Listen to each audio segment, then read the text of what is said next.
Mel Weinzimer is the speaker today. He was a deputy program manager for the air traffic control systems. Mel, it's all yours. A little bit about the material that I'm going to talk with. The material that you'll be seeing comes from a number of sources. I was program manager or deputy program manager on this program for a number of years, so many of the briefings that I made and other people made on the program are incorporated in today's talk. I also included some recent information on the program from a presentation that Chris Rogers made to our retirees organization 2 years ago. And finally, I pulled some information out of the FAA website. If you go to faa.gov, you'll get a wealth of information, which you might want to look up after today's presentation to get some more data on some of the items that I talk about. This talk is very timely for me. A few months ago, I found out that my brother, my twin brother, who's actually online today, is writing his third book. And the book is all about how chief information officers and chief IT officers in companies can do a better job of helping their companies succeed. And I suggested that this program and a case study and a description of it would be a good fit for his third book. And in fact, that's indeed what happened. And I documented this whole program in a chapter in the book. And the book is entitled Strategic IT Governance 2.0, How CIOs Succeed at Digital Innovation. So Phil's book's coming out the end of the year. And I'll send everybody a notice on where you can get it and what the cost is when it gets published. So thanks, Phil. Thanks for the opportunity. I also want to thank my wife, Barbara, who is also on the phone. She helped me out through my entire career at Raytheon, all the unexpected traveling that I had to do, and especially on this program, which was such a challenge for me. And she stood by me and calmed me down. And thank you, Barb. Love you. Finally, I'm going to go through the whole presentation and ask that you hold your questions till the end, and we could use the chat feature on Zoom to ask any questions that come up. So hold your questions until the end if you don't mind. So with that, let me share my screen and begin the presentation. By the way, a little bit of background. For most of my career at Raytheon, I was involved in either radar or missile development. And some of the missiles that you might have heard about, Patriot, Standard Missile. At some point late in my career, I switched to this business area, air traffic control. And as I was looking on the screens showing air traffic, I was wondering why things were in such slow motion, because aircrafts were traveling at 1/10 of the speed of missiles. But I quickly became accustomed to it, and it became a fascinating business area for me, as you'll see.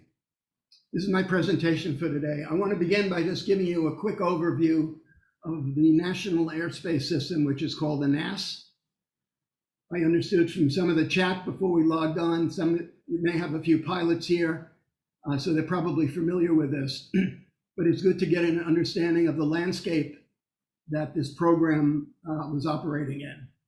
I'll then talk about the STARS program and the STARS system, give you a bit of history about it, talk about how the program evolved as a result of inputs from a lot of stakeholders, talk about all the STARS installations around the country and around the world, and then talk about the future of the NAS and the program that the FAA has put in place to improve and expand the system.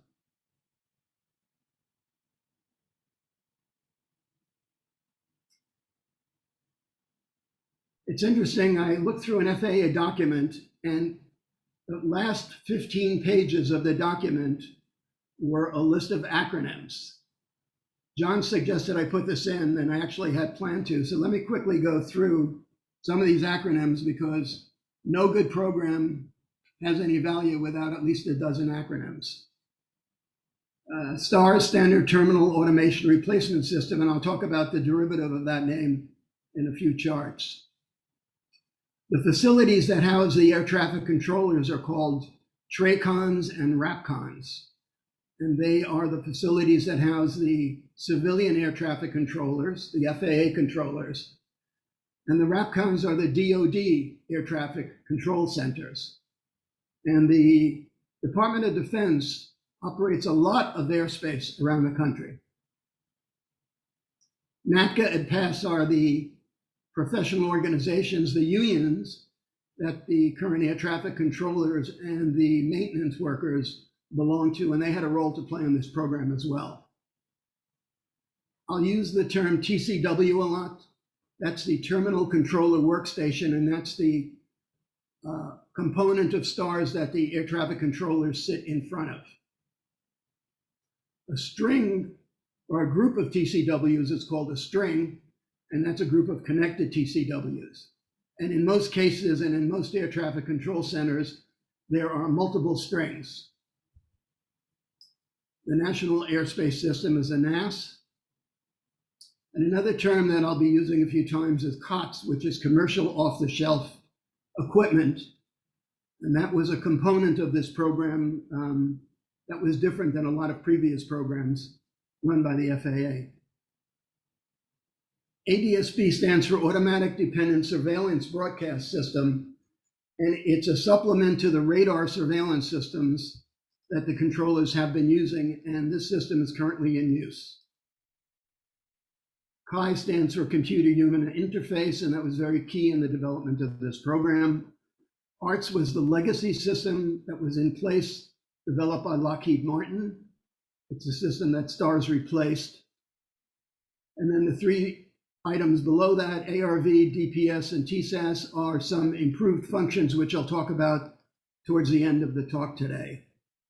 And Mars is not a planet, but in this context, it's the multi-platform automation rehosting solution, which is a new display which STARS will be introducing in the coming years. This is a screenshot that was taken this past Sunday at 4 p.m. It's taken from a program or an app called FlightAware. And this app can give you a snapshot of aircraft in the sky at any time, almost around the world. So I've highlighted the area around the US. You can get a real good sense in looking at this sketch, not a sketch, it's actually a screenshot of how dense aircraft are in the US airspace. US airspace is the most dense airspace around the world. And everyone around the world looks to the FAA, for the most part, in establishing standards, using their equipment, developing certifications that the FAA has certified because of the challenge that the FAA has in controlling all these aircraft. I extracted this data from the FAA website, and it's kind of titled FAA by the numbers. Over 40,000 flights per day, 10 million aircraft miles, 5,000 public airports and 15,000 private airports, 520 aircraft traffic control towers, and an important block on the right, over 14,000 air traffic controllers. These are the folks that we developed the equipment for. These are the folks that are using the equipment, and they had a real powerful voice in the development of the system, in using it. And they really became proponents of it towards the end of the program.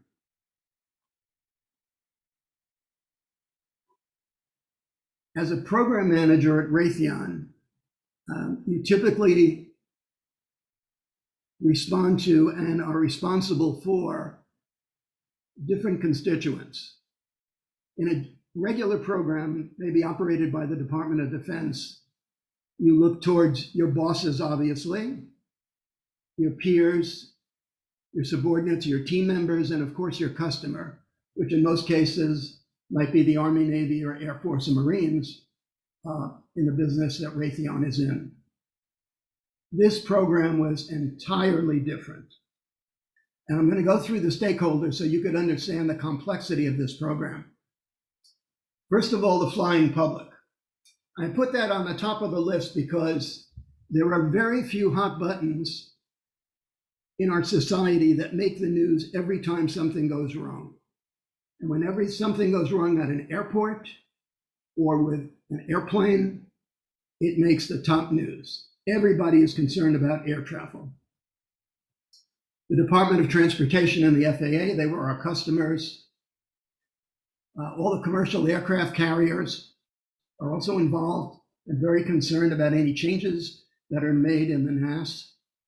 Lots of private aircraft owners and pilots are concerned about new requirements that may require them adding more equipment to their aircraft. The two unions that were involved, air traffic controllers and the safety specialists, were highly involved in this program and had a heavy hand to play in the middle of the program. Of course, private industry. And this equipment, as I mentioned, was provided not only to the FAA, but to the Department of Defense. So we had air traffic controllers controlling airspace at Air Force bases, Marine naval stations that were involved as well. Now I get to Congress. I was never involved in a program that had such a powerful hand in terms of oversight by congressional committees.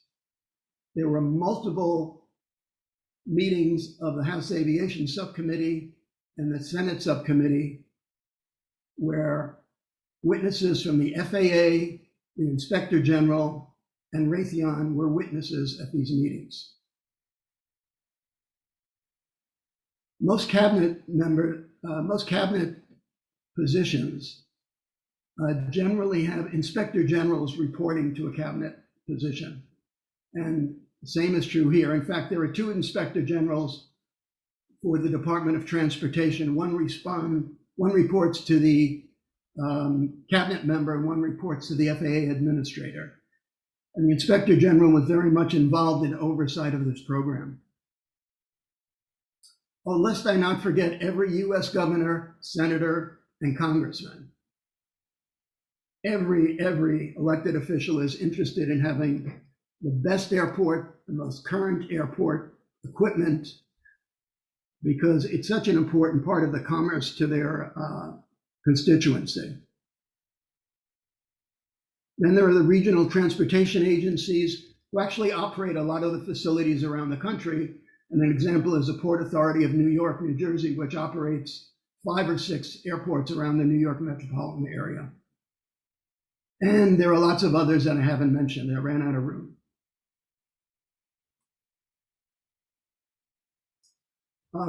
A brief tutorial about the National Airspace System. So the FAA a long time ago divided airspace into certain regions. So when an aircraft takes off and lands, it is controlled by air traffic controllers who are generally located in a tower. And they control an aircraft that takes off up to about 1 mile or 1 minute after takeoff. And the same is true for landing. Once that aircraft is out of that airspace, control then transfers to the terminal region, and air traffic controllers work in TRACONs, or terminal air traffic control centers, and they control airspace over a fairly large region around the airport. If you look at the graphic below, you'll see there's a region that looks like a hockey puck. It's about 60 miles in radius. It's about 10,000 feet high, as I recall. And air traffic controllers at the TRACONs control all the airspace in that region.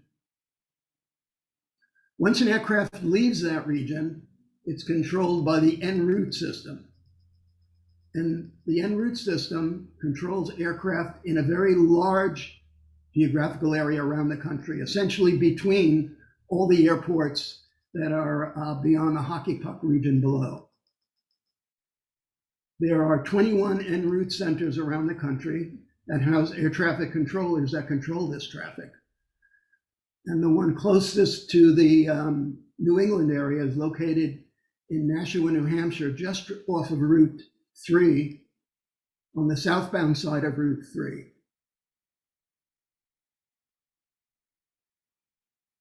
Aircraft also fly over the ocean, obviously, and up to a certain boundary, both in the Atlantic and Pacific Ocean, air traffic controllers, FAA air traffic controllers, control those aircraft. And that region is called the oceanic control. And then finally, when aircraft return back into the terminal area, air traffic controllers control that and then hand off to the tower for landing. So the STAR system was developed for air traffic controllers operating in the terminal airspace.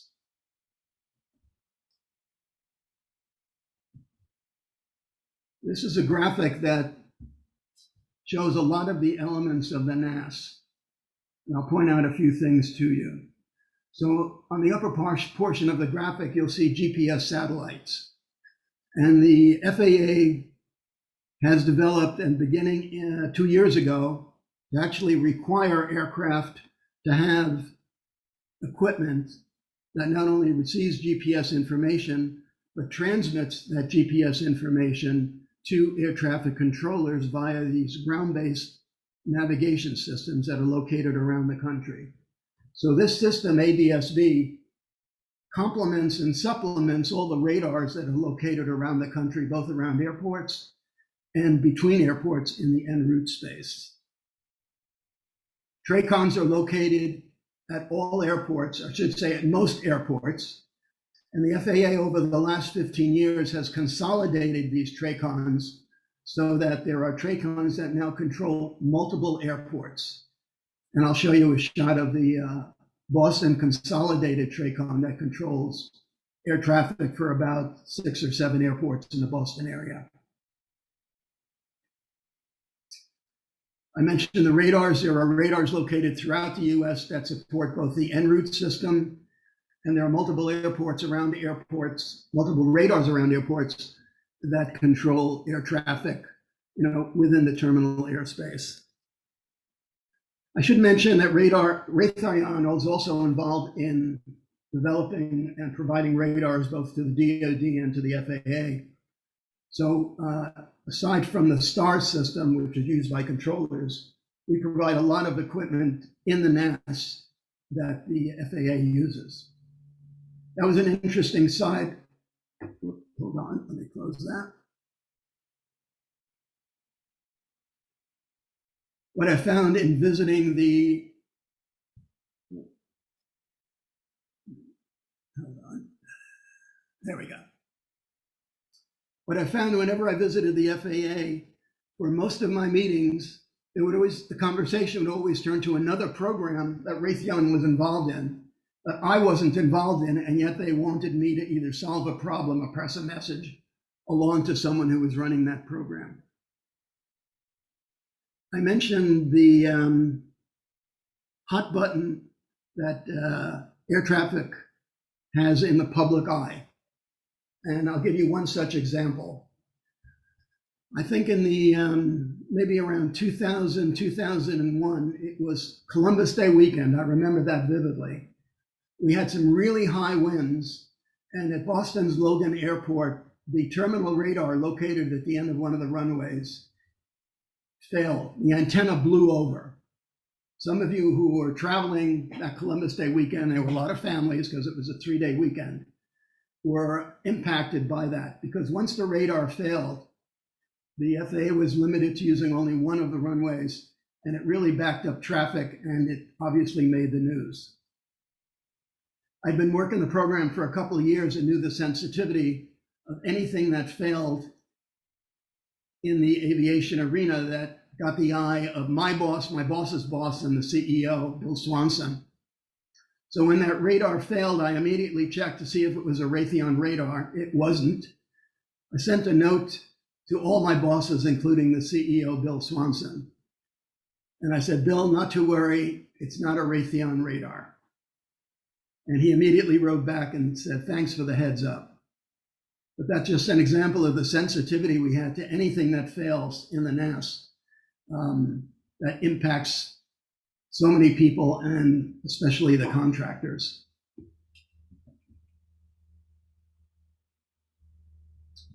So here's a photo of air traffic controllers sitting in front of some displays. And the air traffic controller's mission is primarily to keep aircraft at safe separation. So I don't know if this has changed, but when I was working the program, safe separation meant aircraft at a common altitude needed to be 5 miles apart. And as they approached the terminal airspace, no closer than 3 miles apart. Now that might have changed now because of the improved surveillance systems that they have with ADS-B. But that was one of the primary missions, and all the tools that have been developed and used for these smart displays that the controllers see are focused on primarily that role, keeping safe separation, knowing where the aircraft are accurately, and making sure that they stay safely apart. What a controller sees on the screen is the image on the right side. You'll see that there's a lot of text next to some arrows and some vectors, kind of indicates the direction the aircraft is going in, and it provides the controller with immediate information on the flight number, the altitude, and the speed of the aircraft.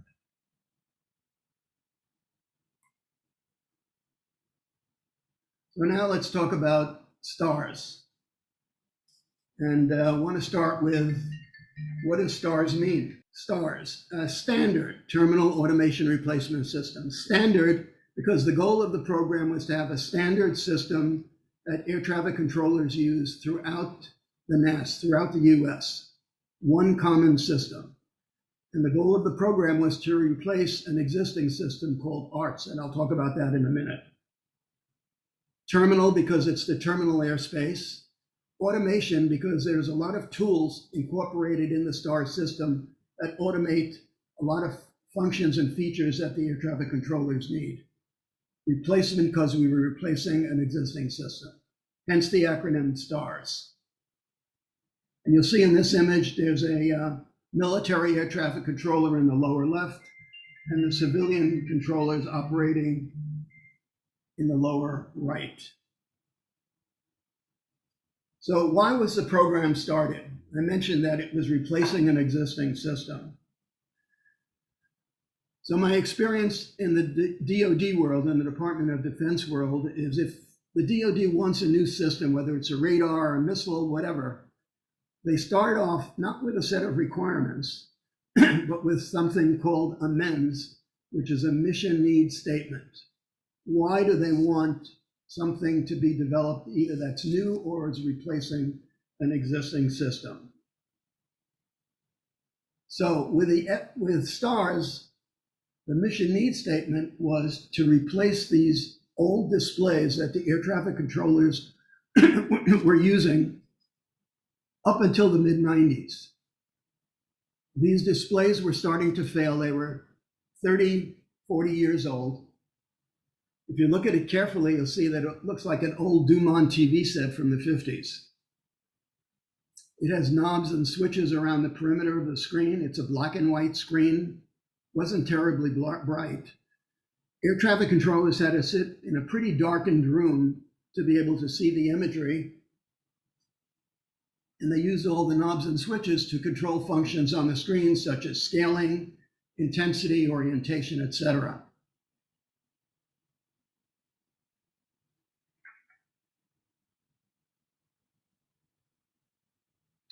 So the STARS system was established to replace these aging displays.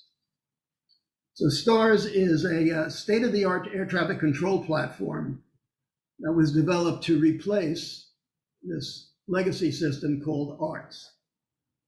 The goal was to put in place all of these automation systems, which includes high-resolution displays and computer systems at airports around the country.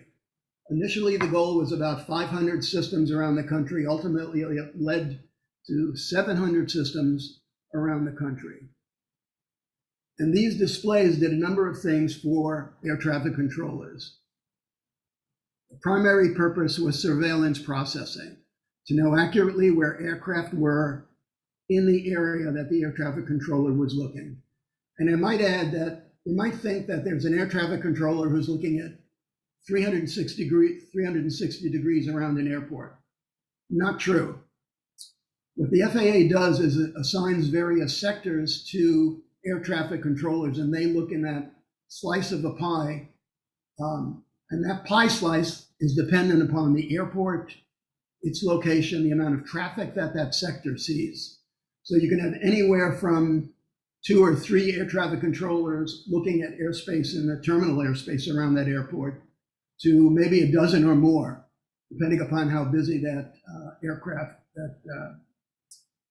airport is. The STAR system does track and display processing. And by that, I mean it actually tracks the aircraft, not doesn't just show its position every second, but actually provides a track file so that the controller can see where it's coming from and where it's going. And as I mentioned, safe separation is a real priority for the controllers. So it provides all kinds of tools to alert the air traffic controllers about if there's any conflicts, whether aircraft are heading towards a collision course, whether they're diverting outside their flight path into other aircraft lanes, or whether they're changing altitudes and doing so, creating conflicts in that arena.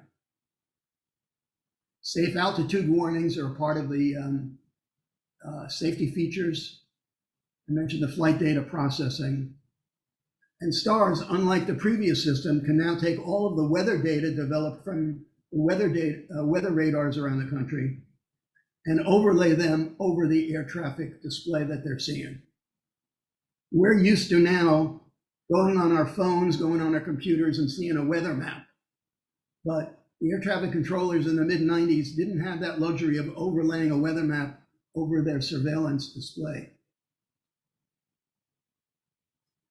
And we used open architecture so that the system could quickly be scaled and modified as needed. I might add that when the program was developed in the 90s, it was envisioned to be about a $1 billion program. A couple of $100 million for the development of the system, and then the balance for all of the installations around the country. When the last installation was done, which was a year ago, it exceeded $3 billion.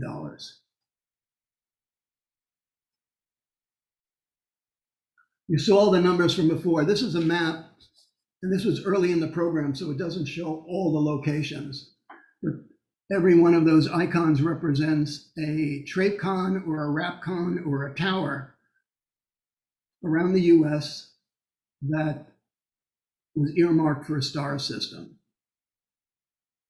You can imagine looking at this map and thinking, wow, we've got a big job to do, not only to develop a system that the FAA would approve, but then installing all of these systems around the country. How long is it going to take to do it? How do we do it? And how do we do it without interrupting air traffic? In many locations, the installations were done at nighttime. At nighttime, in most airports, air traffic is down to a trickle. And by nighttime, I mean maybe midnight from 7 a.m. to 7 a.m. And during that time, the TRACONs would transfer control of air traffic to the local towers. And the towers would control all the air traffic beyond their usual area of responsibility. And then the TRACONs, which were then now actually going into idle mode, could then be modified with the new displays and new air traffic equipment. That was the general rule in most airports. However, there were a few airports where the rule was reversed. If this was two-way, if we had an audience, I would ask you to guess where those airports might be, but I'll give you the answer. Think FedEx and think UPS. Louisville and Nashville or Knoxville, I forgot now, is a home of UPS and FedEx. And their traffic is most dense, and those airports are busiest from midnight to 7 a.m. So in those airports, we did all the installations during the day and reversed the order of tower control for those airports. You'll notice that there are, in the lower left, we've got Alaska, we have Hawaii, and there's a box at the bottom for non-US locations. So there are military locations beyond CONUS, beyond the continental United States, and those are military operated by Air Force, Marines, and those installations needed to be done as well. So this was a massive, massive job. STARS was very unique in terms of redundancy. The FAA required that this system has a reliability of 99.9999. And one way to do that is with highly reliable components, and another way is with a multiplicity, redundant systems. So the FAA, with our support with Raytheon, developed a configuration that had this multiple redundancy in it. There were two levels of service, as you can see on the display. The top one is called full service level, and the bottom is called emergency service level. And that provided two levels of service, independent. These were two independent programs that took radar data, did all of the calculations, manipulations, display processing, and could present that information to the air traffic controller screen. They operated independently, and the programs that were used in these two independent programs, full service and emergency service, were actually developed independently by two companies. One was Raytheon and one was Hughes. Hughes had developed it before the merger of Raytheon with Hughes, and we used their product as the backup system. So we had two independent software programs developed independently that were constantly operating from a common source of radar data. Then, in addition, these two programs were operating on two separate computer systems. So we had multiple software redundancy and multiple hardware redundancy. So we had multiple servers running full service and multiple servers running emergency service.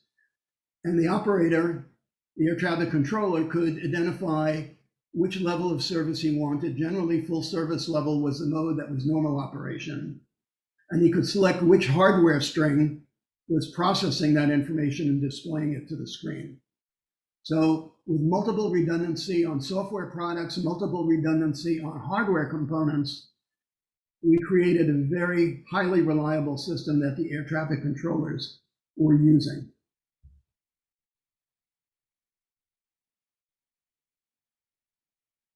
So a little bit of specifications here. STARS accepts data from up to 16 radars. So as you can imagine, around very large airports and even smaller airports, there's multiple radars, short-range radars and long-range radars, that are providing a situational awareness picture to the air traffic controllers. And STARS can take the inputs from all those radars, integrate them into a common reference frame, and present that data to the air traffic controllers. And it can handle lots of tracks. So lots of aircraft in that airspace can be processed.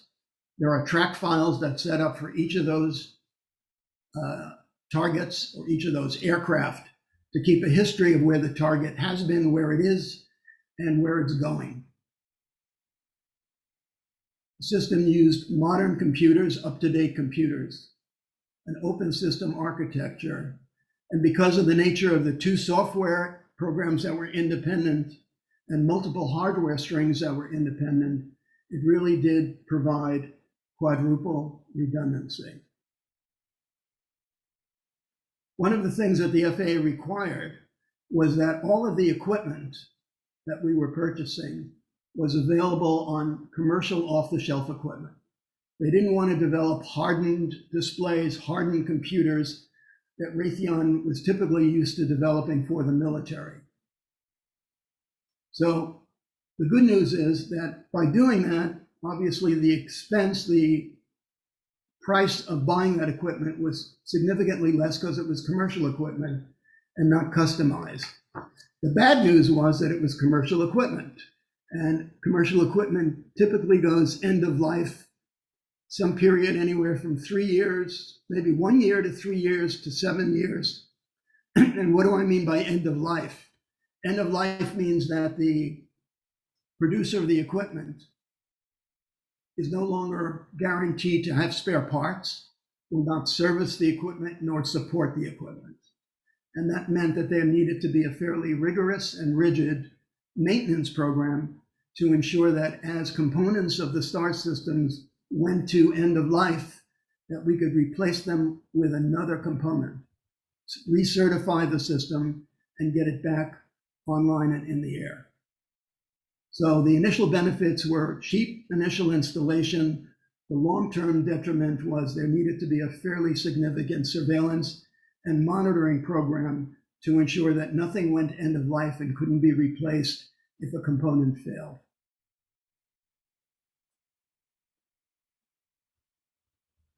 The workstations that the air traffic controllers sit in front of is called a TCW, Terminal Controller Workstation. They're all identical, and one is placed one next to the other in an air traffic control center. The previous system, which was called ARTS, had a black and white screen. The STAR system had a bright color display, could overlay a number of products and information over the screen. It was capable of displaying 6 distinct levels of weather. So the air traffic controller could not only see where aircraft were, but look at areas of weather overlaid over that situational awareness screen. This was a new system, so part of the requirements were that Raytheon developed training systems so that the air traffic controllers could train offline. So for smaller airports, there usually was at least one TCW, one terminal control workstation, that was a training system. And for large air traffic control centers, like systems like New York, Los Angeles, San Francisco, et cetera, we would have multiple TCWs available for training that were all offline. The FAA, like most government organizations, is what I would call risk averse. They didn't want to jump into the program with both feet wet. When this program was first envisioned, and we received the request for a proposal from the FAA, the first facilities that were going to be incorporating the STAR system were going to be Reagan National Airport and Kennedy Airport. Well, as the program evolved, the FAA got cold feet and decided that it would be best if we went into smaller airports first. And so the first 13 airports that we went into the country were smaller airports like Syracuse, New York, El Paso, Memphis, Providence, Hartford, Birmingham, Detroit. Airports that had less traffic than some of the larger airports. So I'll show you a couple of photos of some of the STARS installations. This one is El Paso, Texas, and you can see the workstations where the air traffic controllers sit side by side. They have the large display in front of them. And the photo on the right is a close-up which shows the display, shows the keyboard. The air traffic controllers have a pretty complex radio system where they can communicate with the pilots on multiple channels.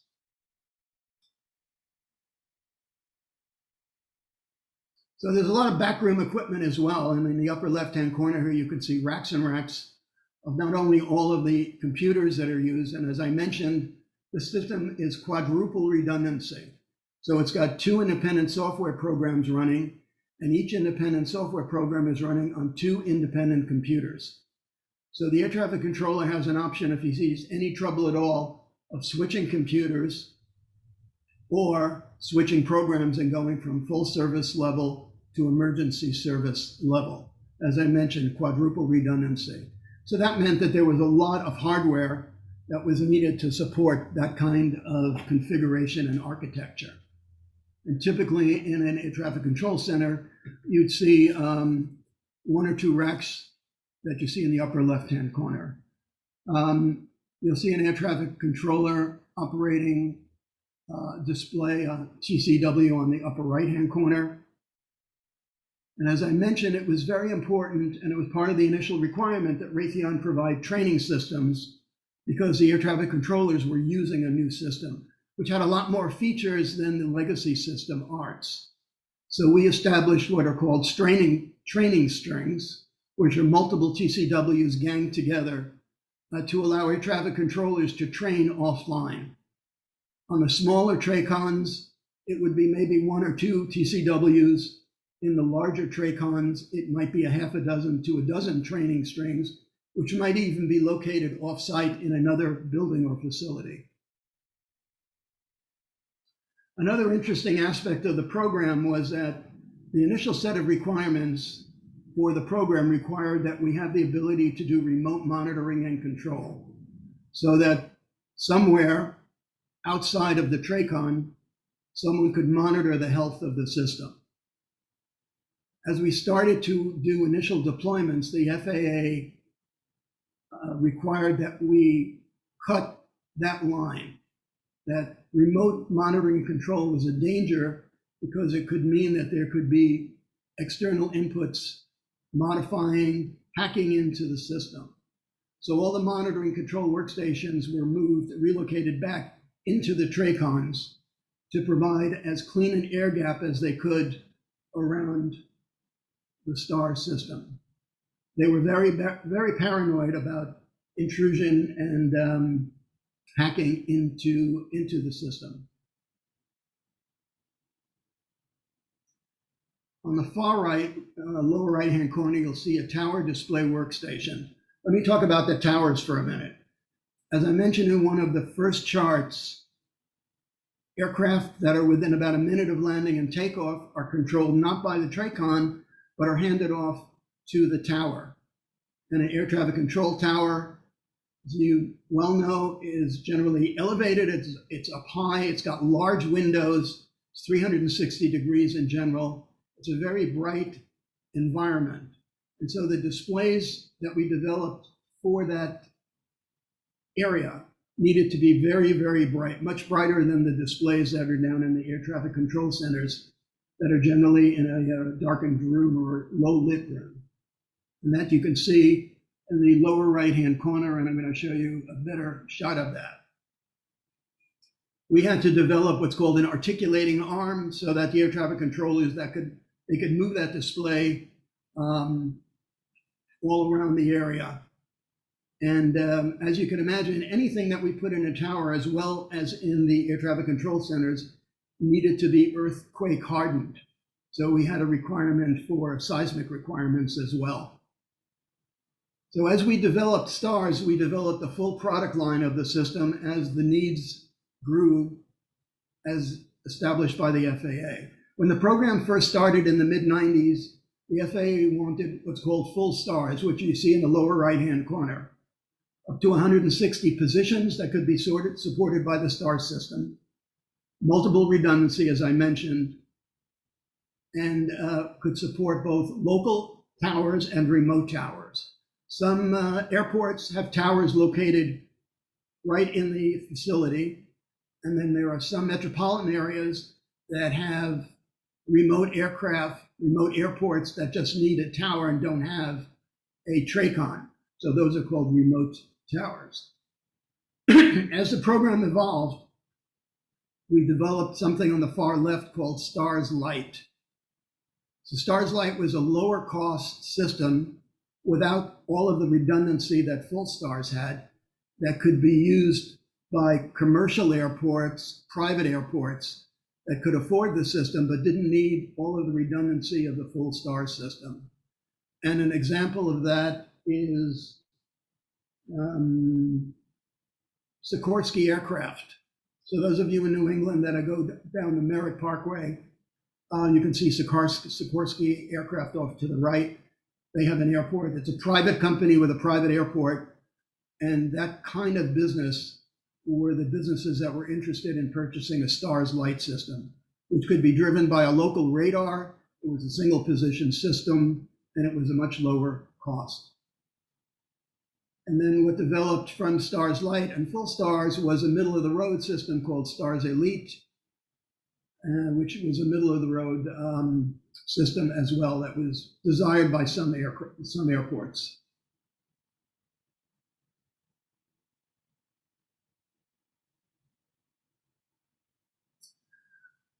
Well, what happened in the development of the program? The display on the right was the legacy system.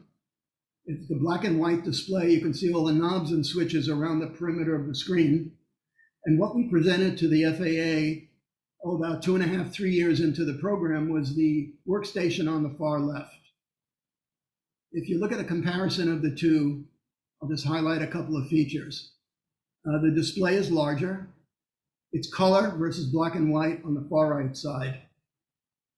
You'll notice that there are 23 or 24 knobs and switches around the perimeter of the old display. There are no knobs and switches around the left display, the modern display, the STARS display. If you look at the display on the right, it has a trackball and buttons. And it also has a keyboard. Whoops, let me go back. It also has a keyboard which looks kind of foreign. It's a square keyboard with multiple colors. And if you look carefully at the keyboard, and I can't blow it up, you'll see that obviously the numbers are in numerical order, but the alphabet is in alphabetical order. The keys are A, B, C, D, E, F, G. You won't usually see that on a commercial keyboard.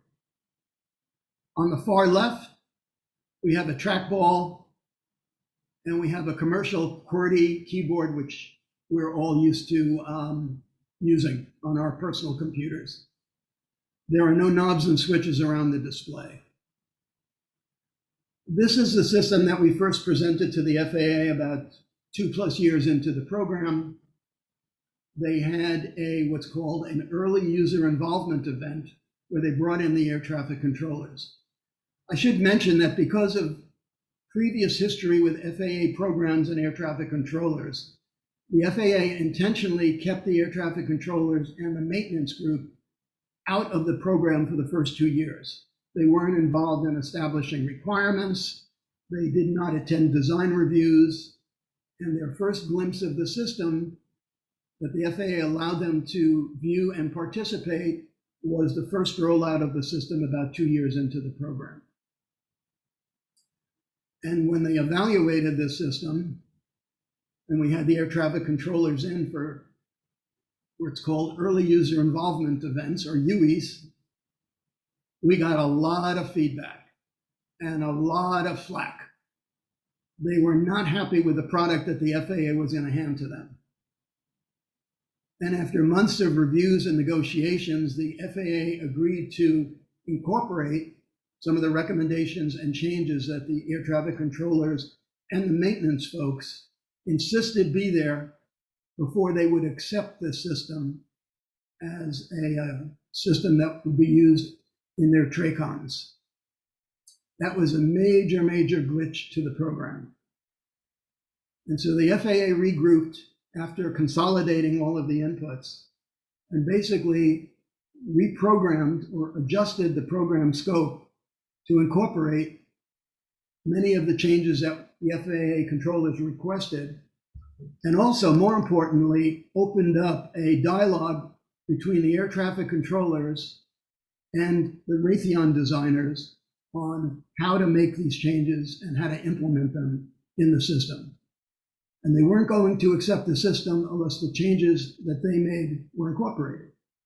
And that had to do with everything from font size, font color, knobs and switches, moving functions back out of the keyboard and onto the screen because they felt it was more efficient for them.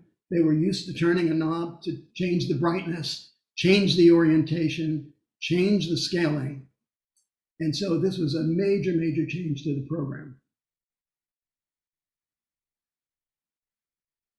Here's a shopping list of some of the things that they wanted. The system that we had presented to them had pull-down menus, which were modern kind of system, but they were all translucent.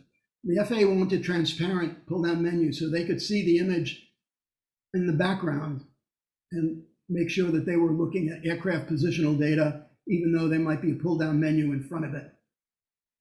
They hated the QWERTY keyboard. That's the commercial keyboard that we all know and love. And they wanted it replaced with their old standard keyboard, which was that square keyboard I showed you earlier. God bless them, they wanted control switches and knobs around the perimeter of the screen.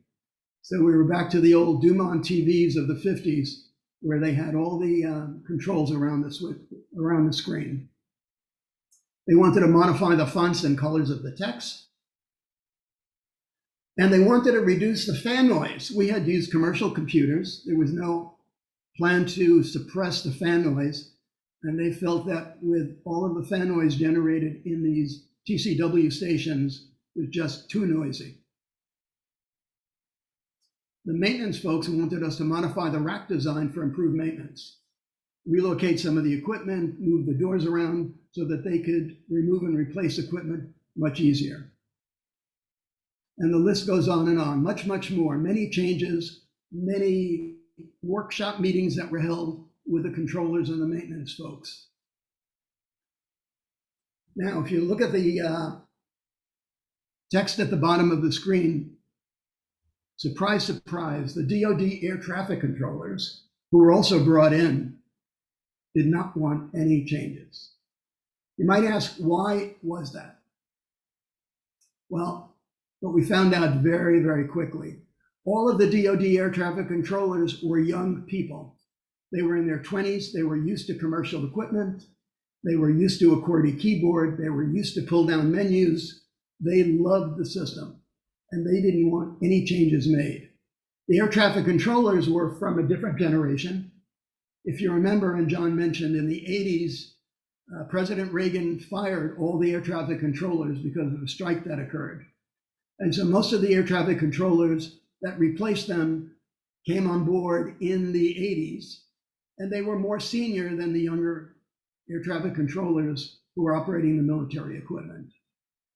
So we ended up diverging the two systems, the two designs, and as a result, the Department of Defense and the military airports received the STAR system a full 2 years ahead of the FAA. Interesting.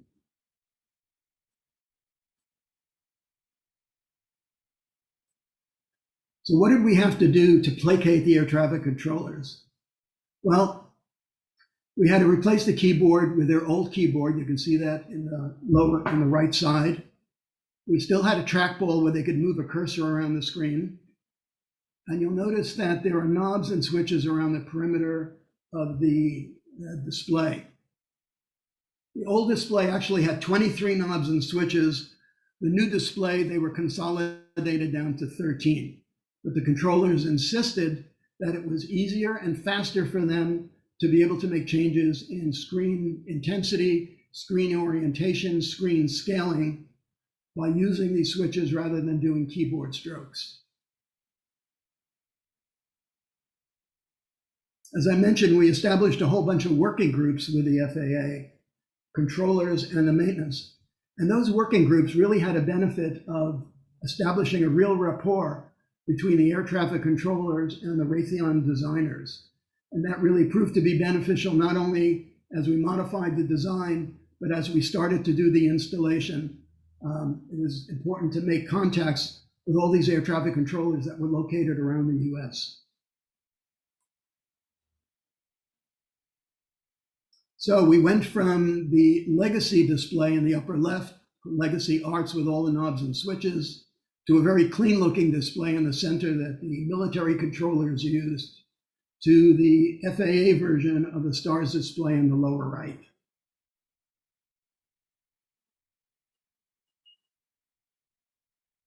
So the first installation was done, as I mentioned, about 2.5 years into the program. By the way, I joined the program in 1999, so I had the benefit of seeing all this turmoil and visiting a number of these locations. And it's interesting that a lot of the airports and facilities that I visited, I had visited in my past life in working on Department of Defense programs for Raytheon. Eglin Air Force Base was one of those. That was a location, first location of the military star system installation. I visited Eglin Air Force Base in the mid-70s on another program, and here I was returning 20 years later doing the FAA installation. You'll notice that the displays are clean. We have military folks operating the equipment, and the TCWs are installed side by side.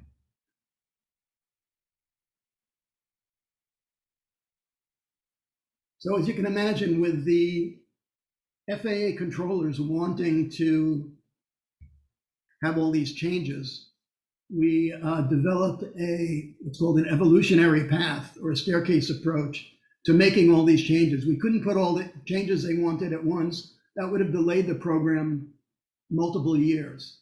So the FAA and Raytheon and the controllers agreed on a staircase approach to installing some of these changes. Basically, some changes during a first phase, it was a multi-phase program, and we developed 5 different configurations of the system and installed those in multiple airports as the years went on in the program.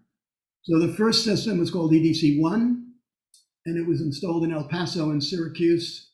We next made additional changes and installed them at the balance of the 11 other airports, some of which I mentioned earlier. And then as we incorporated more of the changes, we started to install the full system into other airports, the first airport being Philadelphia. So it wasn't until 2002 that we really started installing the final product that the air traffic controllers had initially objected to and evolved into,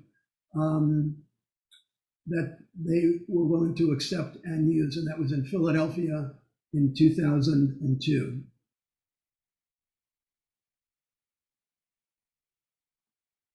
So you can see how this evolved. We started with a base product. The first product went to military airports, as I mentioned, because the Department of Defense was happy with the initial design. And similarly, we fielded early versions of the FAA configuration, EDC-1 and EDC-2, at a number of airports, including Syracuse, El Paso, Memphis, Providence, Hartford, Birmingham, Detroit, and so on. When we finished the final design, full scale, the FS version, it was installed in Philadelphia, and that was the first airport that had the full system, and it was accepted in 2002. And then once it was accepted by the FAA and controllers, there was then a program to start installing them at airports around the country. That took a lot longer than we had planned. The initial program looked at an installation schedule of maybe 4 or 5 years, and it took almost 18 years to do the installations for airports around the country and overseas. And that was a combination primarily driven by money. The FAA was funded annually by Congress, and they just could never get the funds to accelerate the program. And so they really slow rolled the program.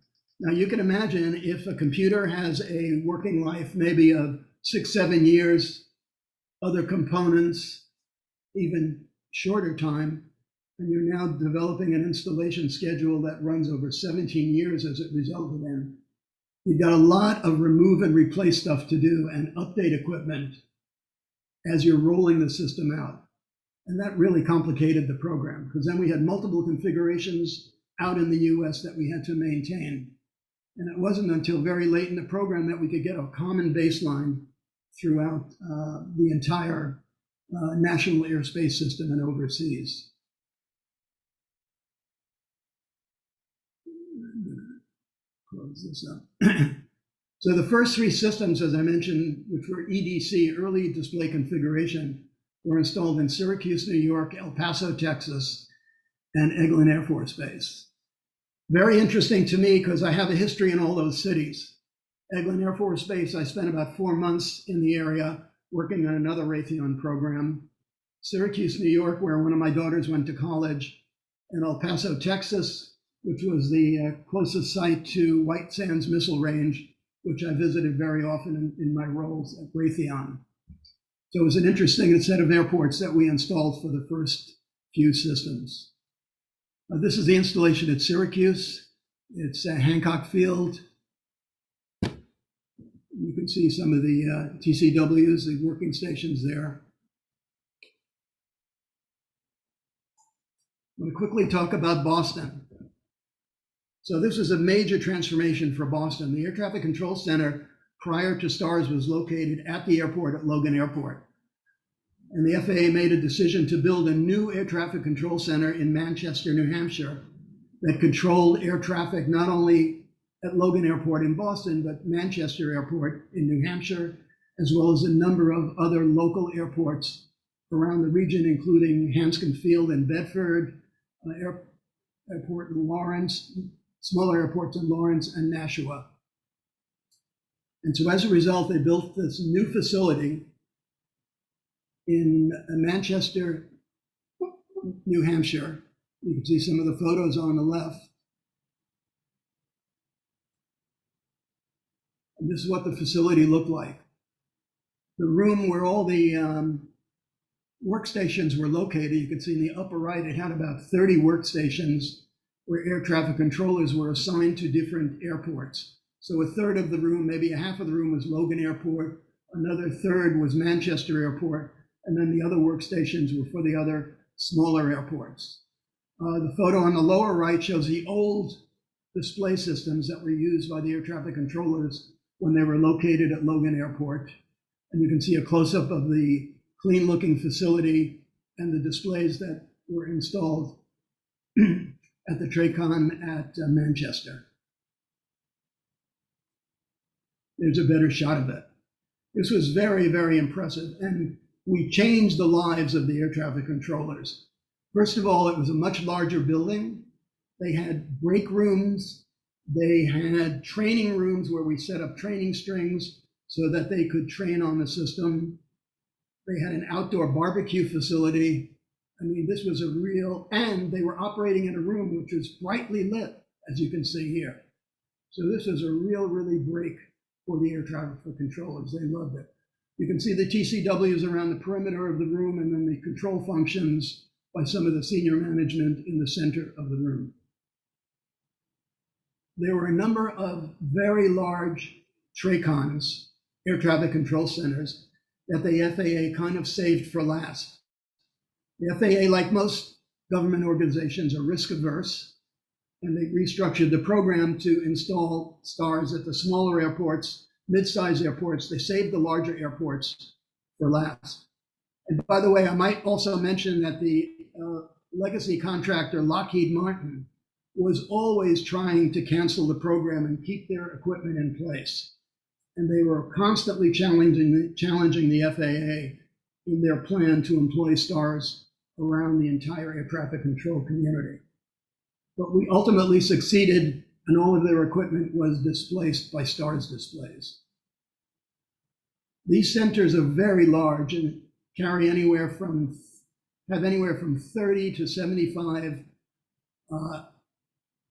STARS displays located in their centers.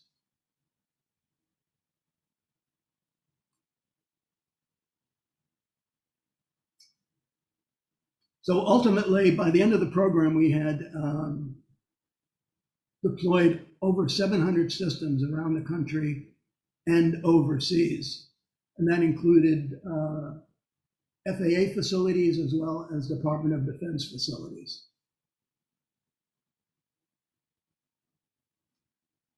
I took this chart from a presentation that was made by a recent program manager at Raytheon who was running STARS. We got a number of awards from the air traffic control industry for the program. So it started out as a promising program, developed a major hiccup in terms of its configuration, was then rescued by the air traffic controllers who said, we've got to modify this, otherwise we won't accept it. Turned out to be the winning approach. And as a result, they all accepted it. They all loved it. And they couldn't say enough about it once they were trained and started using it.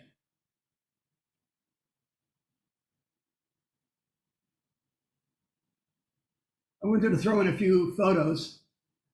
The photo in the upper left is Jane Garvey, the woman in the center. She was the FAA administrator. She was one of the first administrators that Congress required keep that job for, I think it was 5 or 7 years. The job of FAA administrator was someone that was coming in and out every 2 years, and they required that the organization have some stability. Jane Garvey was from Massachusetts, and she came in and ran the FAA while we were doing the STARS program. In this picture, I am third from the right, and in this photograph in the upper left is a mix of FAA folks, including FAA personnel and Raytheon personnel. In the lower right-hand corner is a photo after we installed the equipment at Syracuse. There needed to be really close cooperation between the FAA, the contractor, that was Raytheon, and the unions. And the tall fellow in the left side of the photograph in the lower right-hand screen was a senior member of the Air Traffic Controllers Union. And he was very much involved in the program once the FAA allowed them to participate in the program. The fellow second from the right was a deputy program manager, and the other two fellows, including me, were from Raytheon.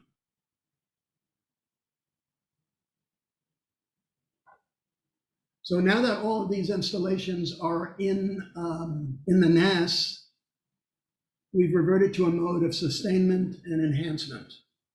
Sustainment meaning replacing equipment that becomes end of life, is no longer supported by the commercial companies that provide the equipment.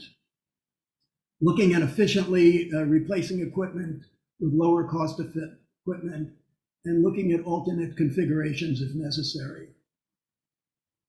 Also, enhancing the equipment meant doing a number of things, looking at efficiency and safety, and also looking at new capabilities and new requirements that are imposed to and by the FAA. And two of those represent, number one, the lower left photo is unmanned vehicles. How do we handle unmanned vehicles in military airspace? With the system, do we need to modify it? And of course, moving out into space as the commercial space industry and the International Space Station gets much more traffic. What's the role of the FAA and the STAR system in controlling aircraft coming in and out of airspace from a space environment? Some of the improvements that we're looking to make in the STAR system, and I think some of these have already incorporated, I want to just talk about 3 of them. So approach runway verification. 2 of these changes were required as a result of problems that occurred in the operation of air traffic control. The upper left, aircraft approach runway verification. An aircraft was coming in, was assigned to go in taxiway C, and ended up on taxiway 98R. So they needed to modify some of the functions in STARS to ensure that that wasn't going to happen, that both the air traffic controller and the pilot were following a track, and they were going to land on the right runway. There are lots of airports around the country, and I'm sure you've noticed as you've landed, excuse me, where you have parallel runways. And this is the case where you have 3 parallel runways. And this occurred in San Francisco Airport in 2014, I think, 15, where the aircraft landed on the wrong runway. And that could have really been tragic. On the bottom of the screen, dynamic track update priority assignment. So as I mentioned earlier, around airports, you have multiple radars that are tracking the aircraft. And in some cases, the radars don't give as good or accurate a radar picture as another radar. And so the equipment in the star system sees divergent information on where that airplane really is. And so this looked at a way of weighting the radar information and excluding poor radar information from the final positioning data that was presented to the air traffic control. This occurred as a result of a number of things that air traffic controllers observed. So a lot of the improvements come from feedback by the air traffic controllers who are using the equipment. And then in the far right, terminal sequencing and spacing, and that is optimizing the spacing between aircraft. As I mentioned earlier, aircraft spacing is typically 5-mile separation as the planes approach the airport, and 3-mile separation and closer as they're landing. Now that we have improved surveillance systems and GPS, we can now improve the accuracy of the data presented to the controller and also reduce the separation, what's called safe separation, between aircraft, and that means more aircraft landing in any given time period. Final update has to do with the display itself. You've seen a lot of images of the display that a controller sees using the STAR system. The next generation is going to use solid state displays similar to a very large improved iPad that controllers will be using. In this display, you see 2 sets. These are very, very large solid state displays. And what these displays have the ability to do is present multiple pieces of information on various portions of the display so that the controllers can get a better idea and a clearer idea of what the tools are and what they have to do. And in addition, it involves less equipment because you just got these two large displays. You'll notice that, as I mentioned earlier, air traffic controllers have to communicate with pilots, whether giving them direction in terms of vectoring into an airport or whatever emergency information they need to provide. So all of that equipment, which used to be a hardwired separate keyboard to the right or left of the STARS display, is now incorporated in the display itself. So you can take these very large displays, basically reduce the footprint of what the air traffic controller workstation looks like, and get a lot more information on the display. Here's a close-up which shows that on these 2 large displays, you can get a sector map. You can get the actual surveillance data in the upper left-hand corner. You've got communication equipment so the air traffic controller can identify what channel he's going to be talking to which aircraft, and then a comprehensive weather map on the far right with a solid state keyboard, which looks like an iPad located on the table of his workstation. So this is what the future could look like for air traffic controllers, and I think we're currently working with the FAA to see if this is what they want to go forward with. Okay, a few last charts on the future. So the FAA started a program in about 10 years ago called Next Generation. Very comprehensive report. There's a reference to the report at the bottom of the screen. It's a 150-page report. And it talks about where they want to go beyond the current configurations in all areas of air traffic control. And this was a page out of, one page out of that report. And I wanted to just focus on one of the improvements, which is enhancing the radar-only surveillance. Up until 2020, all of the positional information that the controllers were seeing were from radar sources. Then beginning in 2020, after an extensive development program that probably took about 4 or 5 years, they incorporated a function called Automatic Dependent Surveillance Broadcast, ADSB, which allowed for additional information coming from satellites to come from the aircraft into the air traffic control display, as opposed to reflected energy from radar sources. So basically, you've got an aircraft which can take GPS information, take that information, either transmit it to the ground to supplement and improve the accuracy of the picture that the air traffic controller is seeing, or it can transmit its information to another aircraft so that now pilots have a much larger situational awareness picture of what's around them in the sky. And that's the ADSP system. So what was first incorporated was it's being evolved into stages. It is beginning in 2021. One version of ADSP is now a requirement for all aircraft.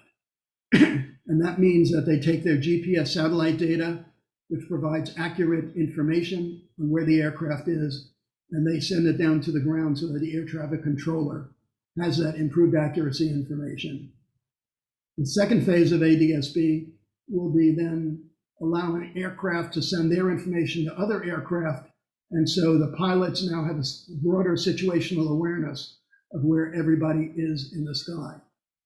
So where could that lead? That could lead into aircraft diverting outside of their standard airspace right now, because airplanes generally fly highways in the sky defined by the FAA, where they have long-range radars tracking the aircraft, knowing its position at any one time. And using GPS satellite information, the airplane now can know its position accurately on places other than these prescribed paths. And these are some of the GPS stations that are occurring around the US that are supplementing the radar information that the FAA is receiving off of the aircraft. And that means improved accuracy by the air traffic controller, which means that aircraft can fly at shorter distances with each other at the same level of safety. Dick Wagner asks, what is meant by levels of weather? Okay. So the new system incorporates, and this is data from weather radar that can tell you whether you've got, obviously you've got snow, rain, fog, light rain. So it can identify different levels of precipitation and identify that to the air traffic controller. So you said something about they could choose which level they wanted to see? Well, the systems that the weather radars that exist both around airports and around the US can provide that distinction essentially by looking at the amount of moisture that the radar imagery is reflected off of, and then applies a label to the radar return from that area of weather and identifies it. That's my understanding. I see. Okay, good. Let's see, we go down here. We talk about weather, and then Harry Fosdick was talking about redundancy. And he says, I assume that both software systems needed to drive identical user interfaces. When the project ended, was it possible to determine which software system a controller was using? Do controllers have a preference of one system or the other? Okay, so I really didn't get into the capabilities or the distinctions between two systems. So aside from being operator selected, the terms themselves, FSL and ESL, is full service level and emergency service level. And the backup system, emergency service level, didn't have all of the functionality and bells and whistles that the full service level had. So the controllers always used full service level unless there was some major problem where they had to back off and use emergency service level. But FSL was the preferred mode of operation. And as I mentioned, there were two independent hardware streams that they could operate that full service level software on. And was that an operator's choice, or that was the management choice when they flipped from one to the other? Good question. My guess would be that it was the operator's choice, because they had a lot of freedom in terms of what they needed to do. They were in fact directing aircraft. and they could decide what information they needed to see to safely direct aircraft. Okay. Steve wanted to know how they got reduced the fan noise. They spent more money and they bought better fans. There we go. Money does a lot of things. And Harry wanted to know about the square keyboards on the right side of the desk in front of the display. Was there any consolidation of any consideration, excuse me, my eyes aren't working, left-handed controllers? Wow. Now that, I've never heard of that question or that issue raised. That's okay. I'm going to take that as an action and find out from my sources back at Raytheon. Well, they probably all went to parochial school and don't have knuckles left on their left hand. Let's put it That this was way. from a left-handed person, by the way. Yeah, exactly. I have never seen a TCW, a controller workstation with a keyboard on the left side. That doesn't mean they don't exist. There are a lot of lefties out there, including my twin brother. But I've never seen a related story. My wife was a dental hygienist, and when she first started, the dental workstations were all right-handed, and she is not. And so she was trained to work right-handed. And then at the end of her training, they asked her if she could turn around and work left-handed, and she could not. Right. Yep. Why was the FAA, Carl wanted to know, why was the FAA loath to involve the air traffic controllers early in the process? Great question, and I really didn't touch on that.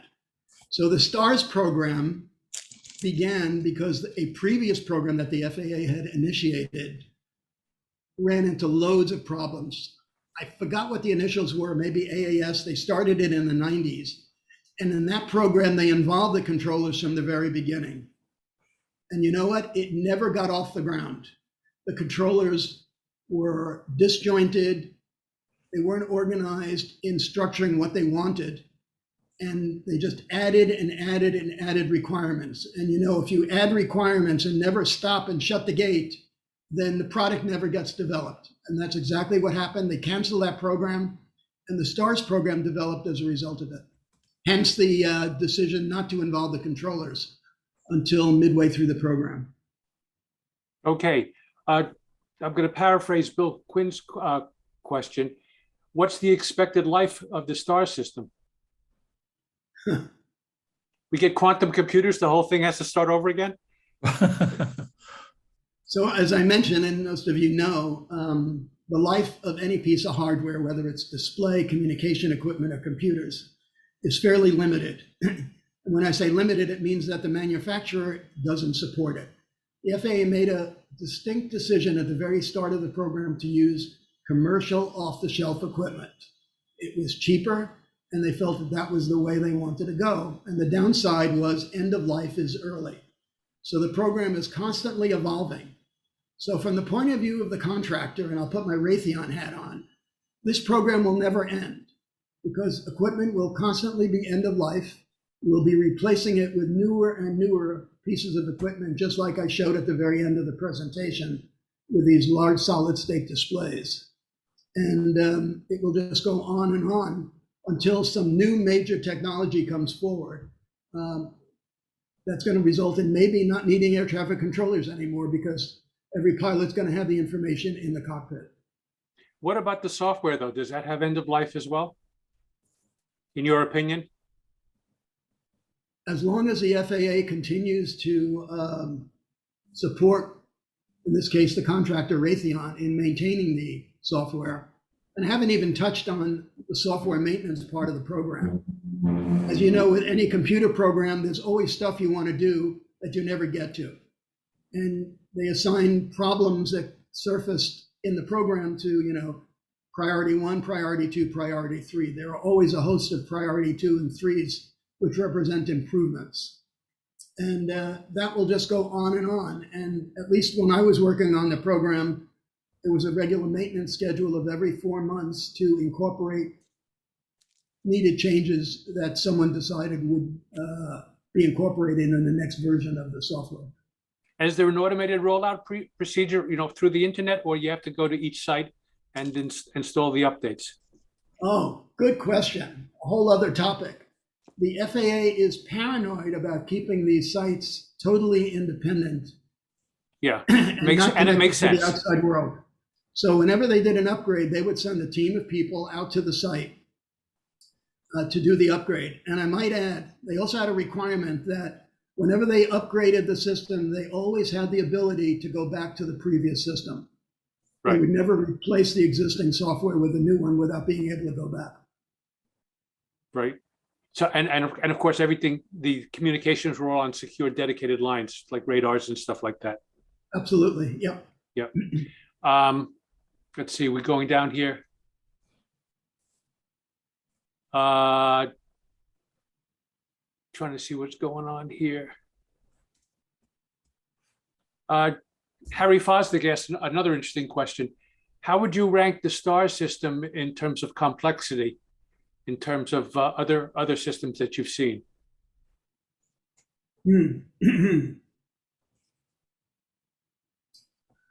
I think on the hardware side, and I'm going to compare it to military systems that Raytheon has developed, whether it be missiles or radars. So on the hardware side, I'd say it's certainly medium complexity because you're buying commercial equipment. The commercial equipment has already been pre-tested, pre-qualified, and the only thing you really have to worry about is whether that component will fit within this integrated system. So from that point of view, it's a lot simpler and easier than custom military systems that we've done. The downside is that because end of life is so short, you are constantly having to verify that the latest version, whether it be software or hardware, works in the current configuration without any complications. And that's really what the penalty is for using COTS or off-the-shelf equipment, constantly making sure that the new component will work seamlessly with the existing system. So are you saying that custom hardware has a longer lifespan than commercial? By definition, yes, because when the military buys custom hardware, they pay the contractor to keep a line of spares and maintenance for the life of whatever program, or depending on how much money they have to support the program.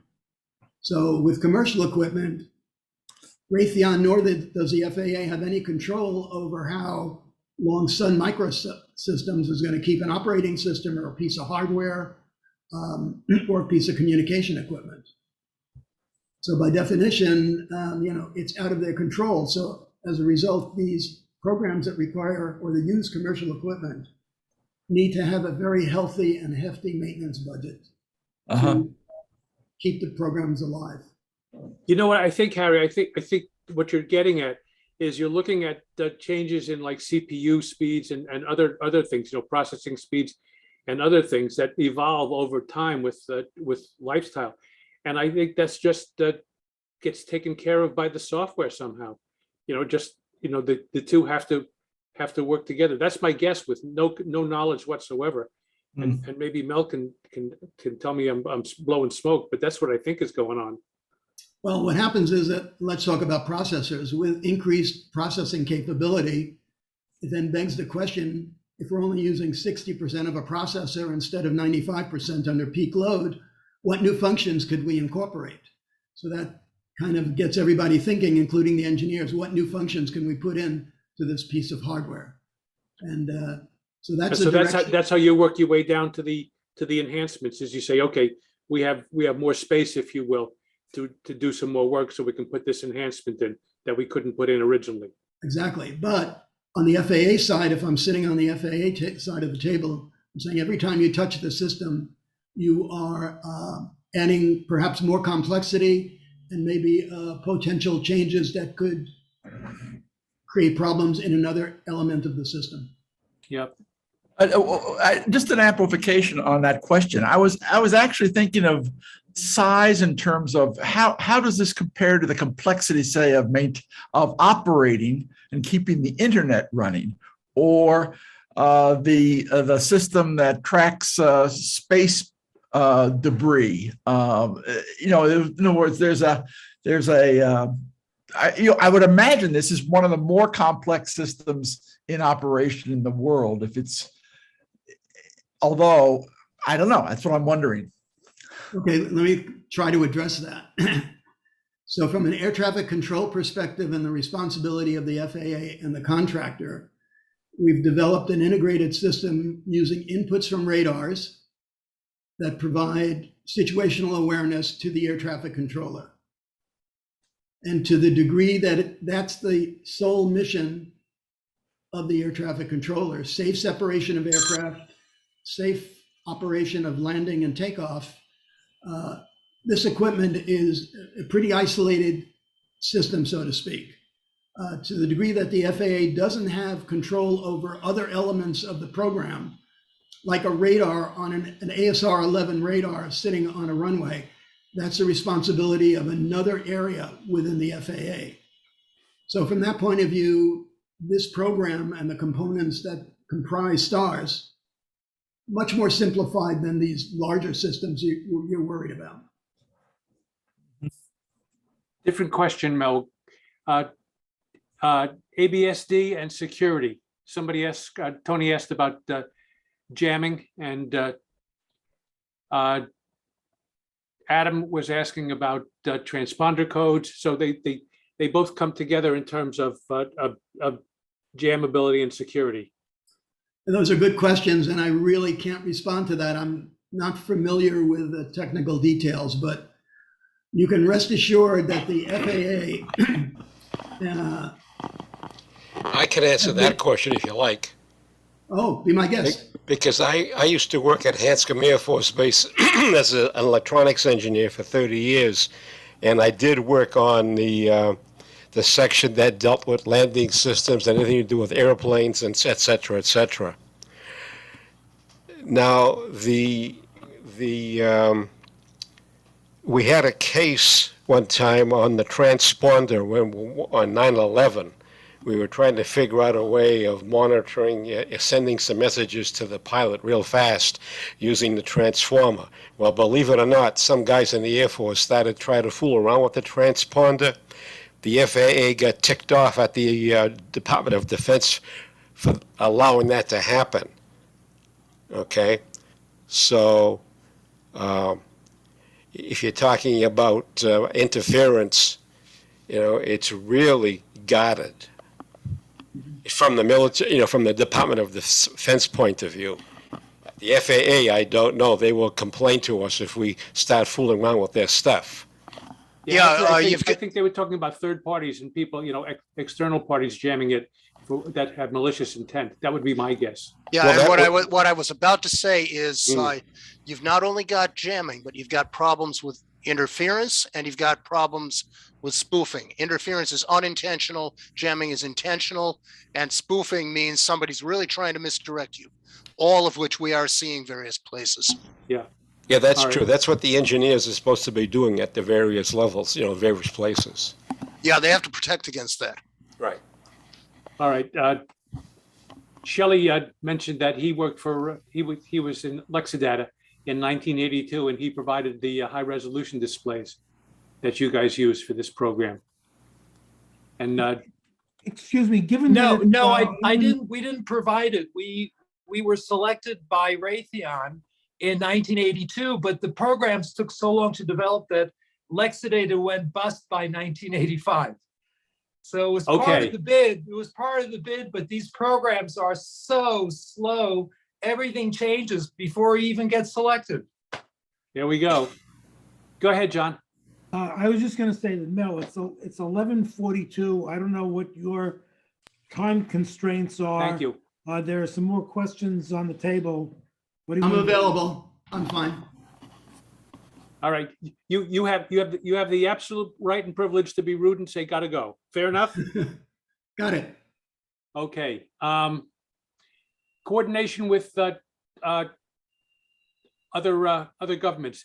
Ted was asking about the FAA and the CAA, Canadian authorities, and I suppose we have the same thing with Mexico, and I guess that's all we talked to. Maybe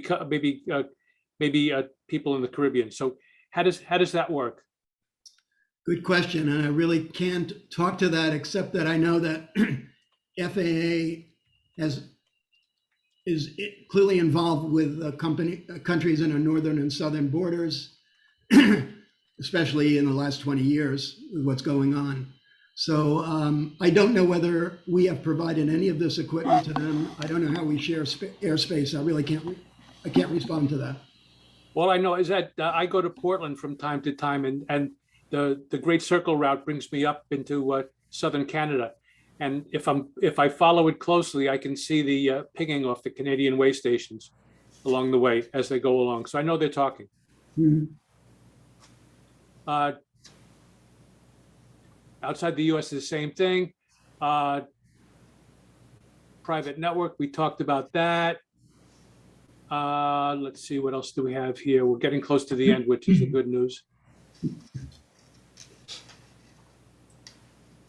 Let me just get this out of the way. It's being blocked.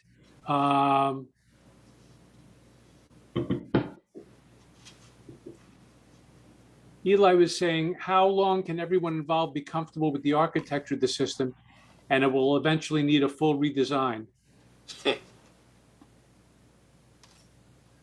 And Stan, I see your note at the end here, so you're going to refresh my memory after we answer this one. Let me answer it in two parts. You have the architecture and you have the components.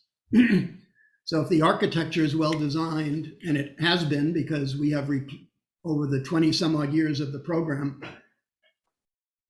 probably most components have gone end of life.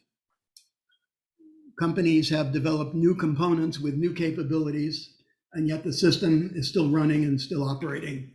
And obviously engineers have had to make changes probably to both the software and maybe the hardware interfaces to reflect the changes in the various components of the system.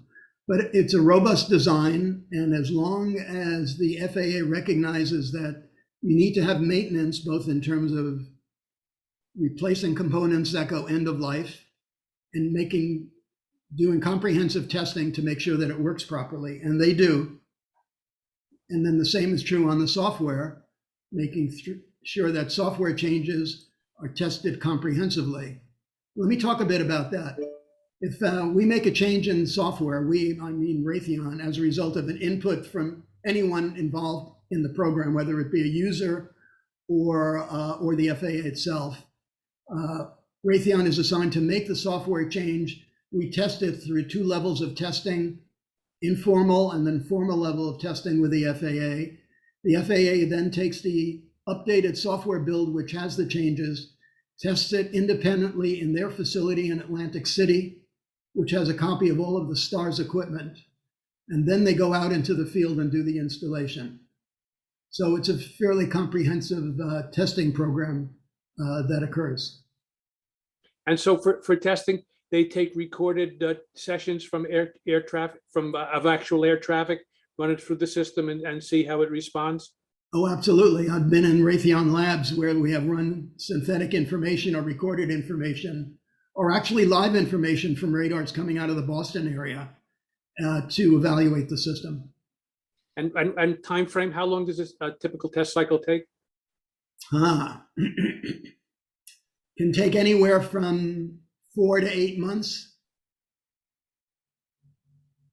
It's So very significant period of comprehensive. time.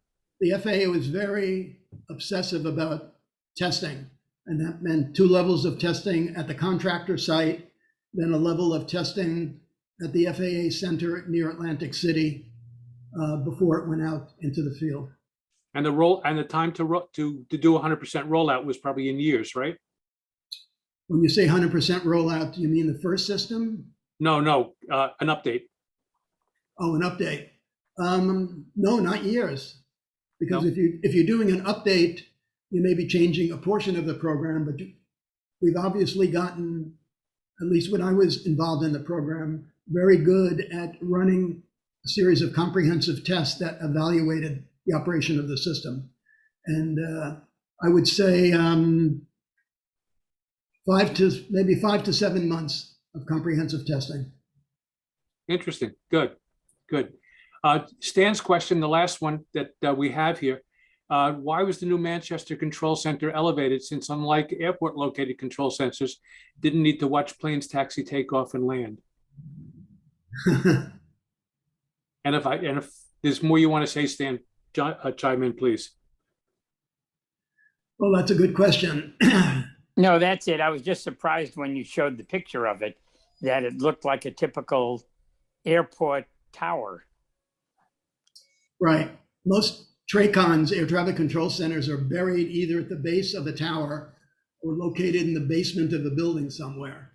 The FAA made a decision, and I really wasn't involved at the very beginning, but I was really pleased to see this large, open, spacious room, well lit.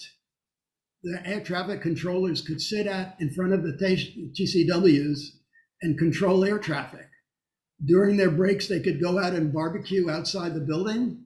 They had a break room, they had a library. It's the kind of facility that the FAA should have had, and wisely so, they took advantage of building this new facility with all these amenities for the air traffic controllers. And so the only wrinkle there is just making sure there's secure communications, which can be handled. Mm-hmm. And I think that's it. Adam just Let me ask clarification. one question.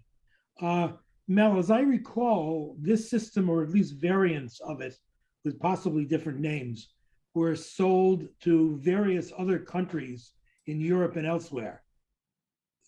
Is my memory correct? Not to my knowledge. I don't remember that, at least in the time frame I was working on the program. Obviously, FAA is very concerned about security.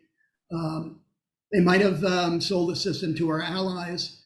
That's not to say that the system isn't based overseas. A lot of our military bases have this system as part of their air traffic control responsibilities for military sites around the world. I've exhausted the chat. Go ahead, Tony. I have a couple of clarification questions. You talked about the quadruple redundancy of the system. Is there also a redundancy for people? For example, somebody can nod off or whatever. Is there someone else next to him or somewhere else seeing the same picture and making parallel decisions that need to converge, obviously? Mm-hmm. So ordinarily, my experience in operation of these TRACONs is each workstation is independent in that they're assigned a certain region or sector, and there's usually not redundancy. However, there might be supervisors that might have access to any one of those TCWs at any time. And I'm sure if for whatever reason, and let's assume that a controller just blanks out or has some medical emergency, that they can reconfigure another TCW to be responsible for that airspace that controller was responsible for. But generally, not to my experience, has there been redundant workstations viewing the same airspace, unless it was for training purposes. Then two more minor questions. In the slide that you showed the San Francisco airport, did you mention that the plane actually landed on taxiway C instead of 28R? Yes, the plane landed on the wrong runway. Wow. Okay. And then I guess that just to follow up, Tony, just for a second, was it able to stop before it ran off the taxiway? Why wouldn't it stop? It just ran. There were three parallel runways. It landed on the wrong runway. Well, the taxiways usually are shorter, and it looked in the picture that it was shorter. So I just wondered if there was enough rollout in macadam before the plane bumped into something that it wasn't supposed to bump into. Well, not to my knowledge. I don't think there was any kind of a tragedy or any crash as a result of that, but it sure got noted, and as a result of that, changes needed to be made. Yeah. The final, as I recall from the story, the length they had available was safe, but if there had been another plane on that taxiway, oh boy. Oh yeah. Yeah. Tony, you're back on. The final one is the difference between the 3 and 5 mile separation, required separation. Is it because of the difference in speed when a plane is far from the airport versus near the airport, or some other reason? A good question. I'll take a guess at that, and that is the 5 mile separation is generally in the en route airspace that is between airports. as they approach within the 60-mile region of an airport, they go to closer separation just because they need the increased density to be able to take off and land aircraft at a reasonable amount of time because of the high air traffic levels that they have. It's weight based. So there's a table that controllers have to memorize. If you imagine a plane in front and a plane behind, if you have a heavy plane in front, it creates a lot of wake turbulence. And so the lighter the plane behind, the bigger the separation they have to give. Thank you, Adam. I remember there are 6 that. I remember that different classes. requirement. Yeah. Yeah, I remember I reading wonder if it has something to do about with that noise 1.2, abatement. yeah. No, it's just weight. It's mostly for wake turbulence. Wake, W-A-K-E, wake. Yeah, air turbulence. And remind me what the vertical separation is between routes. I know like going cross country, east-west, they alternate the route, the lanes, if you will. Right. In terms right. vertically, but I forget what the separation is. So my records show 2,000 feet. Now, it might have gotten closer because of the GPS systems that they now have. But I recall it was 2,000 foot separation between the highways in the sky going eastbound and westbound. Yeah. So Yeah. going back to the comment about weight, is that when I used to be able to listen to the air traffic controllers on the flights, they would hear them say, "This is 36 heavy." They would always add the word heavy on a wide body. Is that the reason? Yeah.